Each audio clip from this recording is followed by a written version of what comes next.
Puede ser que este video no tenga ni pies ni cabezas, pero quiero hablar un poco sobre educación popular, batallas culturales y algunas discusiones que estoy preparando en el futuro. Por supuesto, discusiones políticas.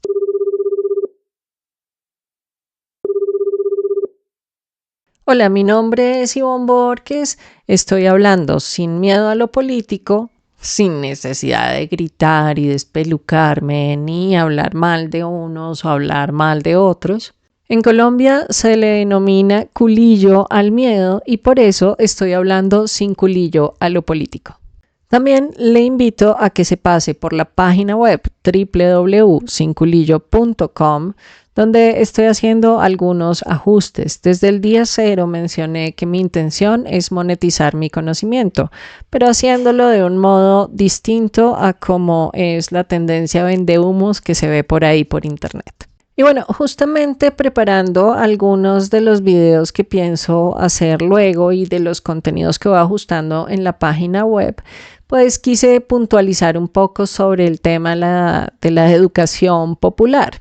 Y pues, digamos, este asunto de la educación popular tiene como unas perspectivas específicas y acá simplemente traigo a colación lo que dice Wikipedia.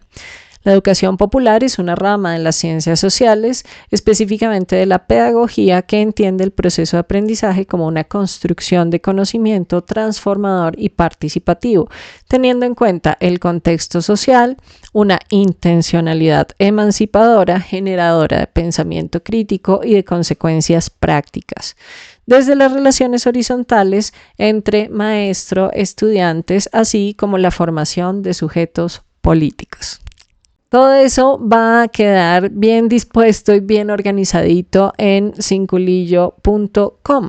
Y además voy a estar desarrollando esa narrativa de educación popular, educación política, acá en el canal de YouTube. Pero cuando estaba organizando eso para la página web, recordé que tuve una conversación hace poco con un profe de un colegio privado. Estábamos haciendo una entrevista para Sinculillo sobre el tema de la precarización docente en los colegios, en el nivel de las escuelas. Y hablábamos un poco sobre esas fracturas, ¿no?, del tejido social y sobre todo de lo que podría llegar a ser como una ideología o una postura política y otra postura política. Entonces él mencionaba el asunto de las batallas culturales, que es un concepto, digamos, que se lo debemos, será, ¿no? Bueno, tengo que averiguarlo mejor cuando haga ese video. Las batallas culturales. Y entonces un poco lo que señalábamos era que en el hoy se entiende que lo que nos queda, digamos, de discusión política son esas batallas culturales.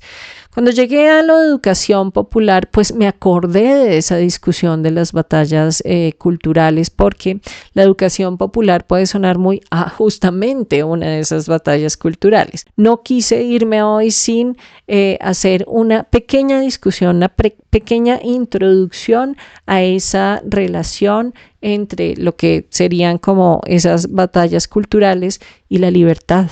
Y bueno, entonces rebrujando y escudriñando, encontré un artículo que me pareció muy interesante, escrito en el 2024. Ya sabe que las referencias se las estoy dejando en la descripción.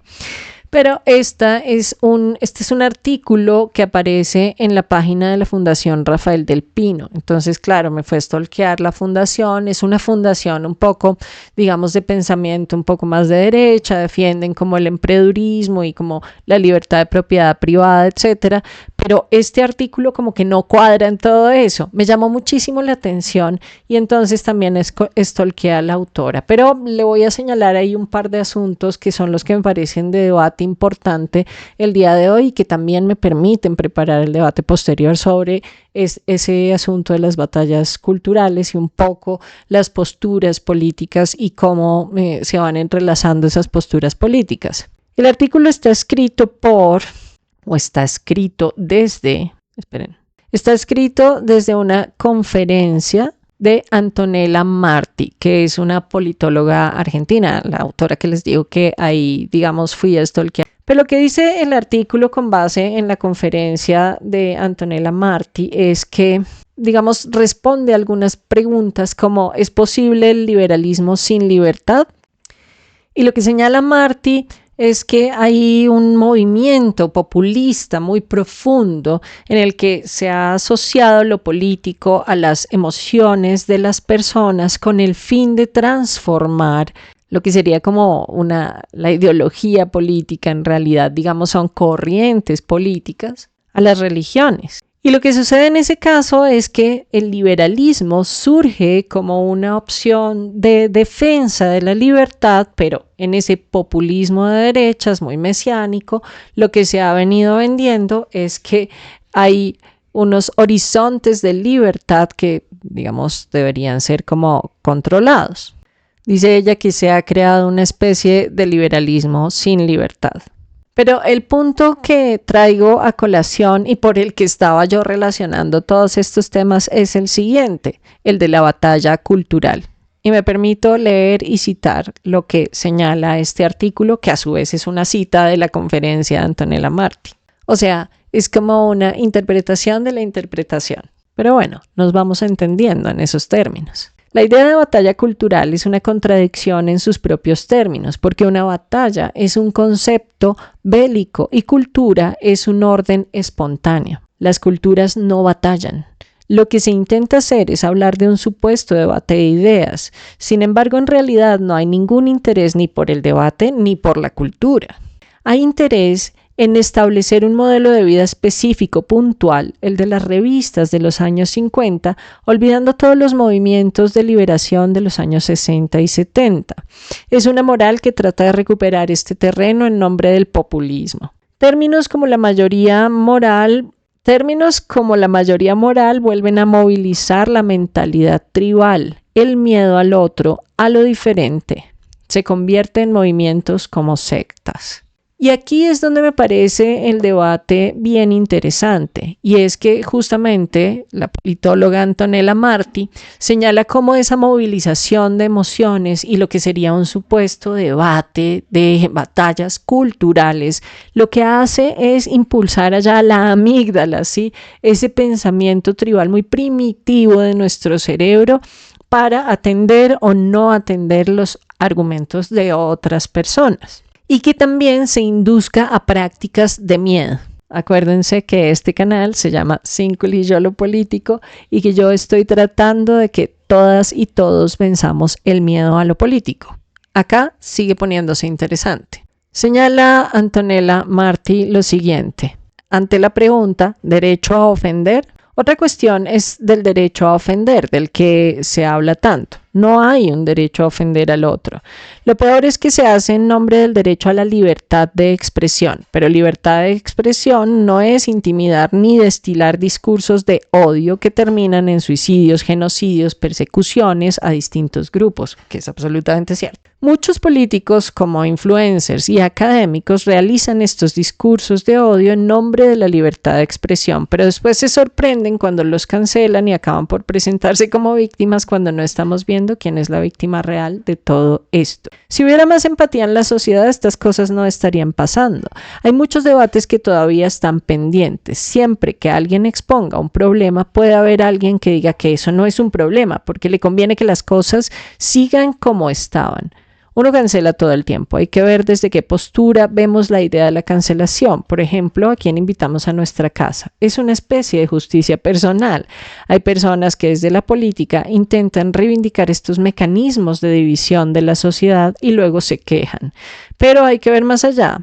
Hay que plantearse una forma de pensar, de ver el otro y poder terminar con estos mecanismos, no minimizarlos. Hay que escuchar al otro y alimentarse de ese diálogo. Y bueno, efectivamente, atando estos dos elementos, a mí sí me parece que la educación popular es una alternativa súper necesaria, sobre todo hablando desde la educación política, para que uno, venzamos el miedo a lo político, el miedo que está derivado de ese impulso allá primitivo de eliminación de las otras personas y convocar un poco más a ese diálogo y la argumentación. Pero también estoy de acuerdo con que el asunto de las batallas culturales es de difícil curso, de difícil trayectoria, porque nos está poniendo en un escenario de discusión, de pelea.